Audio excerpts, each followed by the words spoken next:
ফুলের খুবই শখ, তাই চলে গিয়েছিলাম নার্সারিতে। আমি আর আমার মেয়ে দুজনে মিলে ফুল কিনতে গেলাম। ওখানে গিয়ে দেখি প্রচুর কালেকশন আছে। তো এখানে অনেক ধরনেরই ফুল ছিল, যেগুলো সবগুলোর আমি নামও বলতে পারবো না।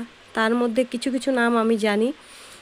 পিটোনিয়া ছিল, জিরেনিয়াম ছিল, তারপরে ইমপেশিয়াম ছিল, রোজ ছিল, আরও অনেক অনেক ধরনের ফুল ছিল।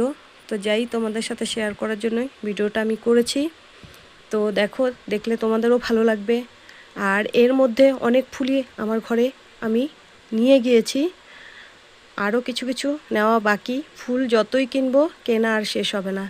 যদিও আমাদের এখানে ঠান্ডার সময় ফুলগুলো বাঁচাতে পারি না, কিছু কিছু ফুল বেঁচে যায়, আবার কিছু কিছু একদমই খারাপ হয়ে যায়, আবার নতুন করে সবই কিনতে হয়। তো এই ফুলগুলো ইনডোরও ছিল এখানে ফুল। তো আমার ভিডিও তোমাদের কেমন লাগে, যদি ভালো লাগে তাহলে সাবস্ক্রাইব করে প্লিজ পাশে থাকবে, লাইক কমেন্ট করতে ভুলবে না। এরকম ভিডিও আরও পেতে হলে আমার পাশে থাকবে তোমরা, তাহলে আমি আরও ভিডিও দিতে পারবো তোমাদের।